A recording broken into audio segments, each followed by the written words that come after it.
First, we must try to understand the properties of water.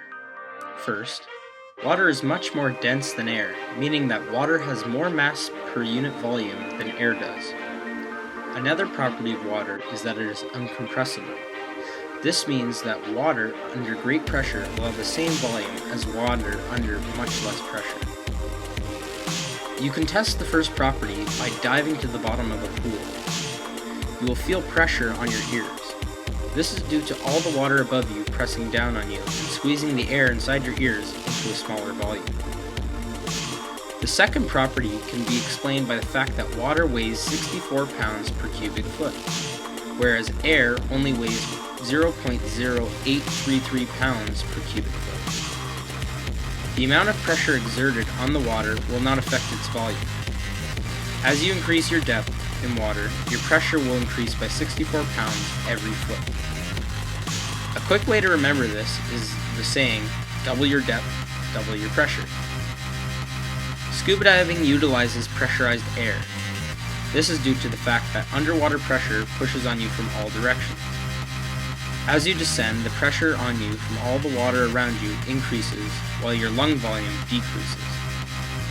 You couldn't breathe air that is at sea level pressure, which is 1 atmosphere, while deep underwater, because your lungs would need to push all the water weight outwards to make room for the air.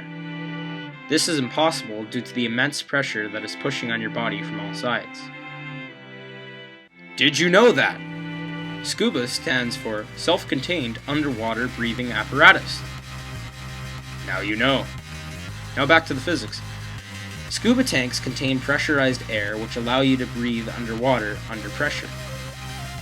The pressurized air makes breathing easy because it presses back out with the same force you feel down at depth. This is an example of Newton's third law of motion, which states that every action has an equal opposite reaction. The same thing happens to you on land. Pressure is exerted on you on a much smaller scale, but since you breathe air that is at the same pressure, it pushes out with the same pressure you feel. However, with scuba diving comes many risks. One major rule of scuba diving is to never hold your breath. This is because this can cause air embolism, which is when extra air from your lungs gets released into your bloodstream. This causes bubbles in the blood, which can lead to death if not treated immediately. It can also cause your lungs to tear apart. Let's move on to buoyancy. Buoyancy is what determines whether an object will float or sink when it is put into water. Something that is less dense than water will float, while something that is more dense than water will sink. You can figure out the density of an object by taking the object's mass and dividing it by its volume. Fresh water has a density of 1 gram per cubic centimeter, while salt water is slightly more dense because of the salt. When scuba divers go underwater, they want to be neutrally buoyant, which means they are neither sinking or floating. Divers are able to achieve neutral buoyancy using 2 devices. The first device is a weight belt. Divers use a very dense weight belt to help counteract their natural tendency to float. The other is a BCD, or buoyancy compensating device. This is a vest that can add air if needed to help make the diver more buoyant. It is very important for a diver to reach neutral buoyancy. If they are not dense enough, they will rise back to the surface. This can cause decompression sickness, aka the bends. This happens when you ascend too quickly. When we breathe, approximately 79% of the air we're breathing is nitrogen. As we descend in water, the pressure around our body is increased, causing nitrogen to be absorbed into our body tissues. When you finish a dive, you must descend slowly, allowing time for either decompression or a safety stop.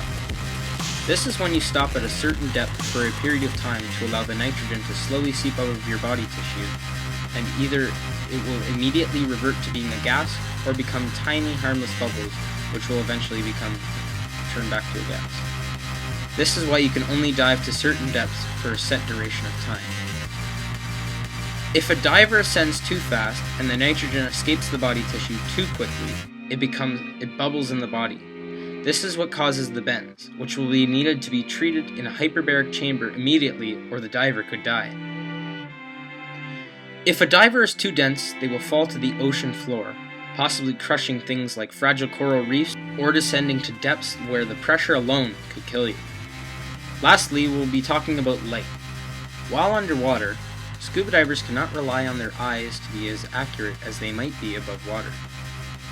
When a scuba diver looks up while diving, any objects he sees will be in the wrong place. This is because your eyes automatically assume that light reaching them has traveled along a straight path.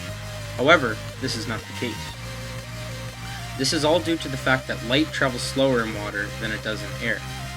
Since this is true, any light that enters the water from the air is bent. Also, divers underwater can only see a limited amount of the surface above them. The critical angle, which is the angle that divides where light is either internally reflected or passed through a bent of light passing from water into air, is 49 degrees. The diver underwater will be unable to see anything that is less than 49 degrees above the horizon. Here are some quick facts about light underwater. Colors begin to drop out at varying depths as you dive down. Red disappears first at about 30 feet down because it has a longer wavelength. Only blues and greens are left at depths below 100 feet. This is why many divers use flashlights, which allow them to see the other colors. When divers use masks, it causes objects underwater to be 30% larger than they really are. I hope you learned a little bit more about the physics involved in scuba diving.